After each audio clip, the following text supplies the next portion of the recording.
Face aux membres de la Chambre de commerce européenne de Côte d'Ivoire, Eurocham, ce jeudi à Abidjan, Si Abou Ouattara, directeur général des impôts. À l'occasion du petit déjeuner annuellement organisé par Eurocham Côte d'Ivoire, le patron de l'administration fiscale a parcouru les 33 articles contenus dans l'année fiscale 2021. Des dispositions marquées par l'équité et l'égalité fiscale. Il s'agit en clair d'améliorer les recettes fiscales, notamment au profit des actions sociales de l'État, mais aussi veiller à une bonne répartition des charges fiscales avec un taux de pression fiscale de 12,5%. Mais ce que nous pouvons d'ores et déjà dire et que nos interlocuteurs ont perçu et compris, c'est que de gros efforts ont été faits par le gouvernement dans le cadre de l'annexe fiscale 2021.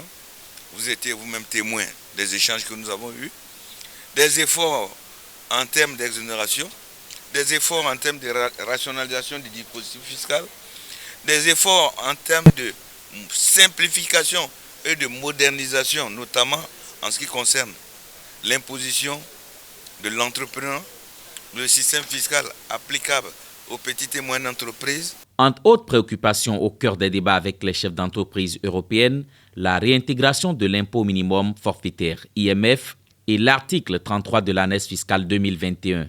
Après avoir félicité ces réformes, Jean-Luc Ruel, vice-président Eurocham Côte d'Ivoire, n'a pas manqué de souligner la crainte de ces entreprises internationales face à l'accentuation de la pression fiscale. Il convient donc de poursuivre la mobilisation des créants, des recettes fiscales. Alors une crainte naturellement qu'ont tous les opérateurs que vous avez vus ici sont des opérateurs, ce sont des sociétés internationales, des sociétés, etc. Ils sont au régime du réel normal.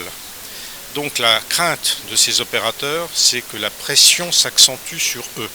Mais dans le même temps, nous sommes très rassurés parce que le secteur privé et l'administration, et notamment la DGI, entreprennent depuis maintenant près de 2 ou 3 ans, véritablement un élargissement de la base fiscale. Le taux de pression fiscale en Côte d'Ivoire, pour rappel, est de 12,5%.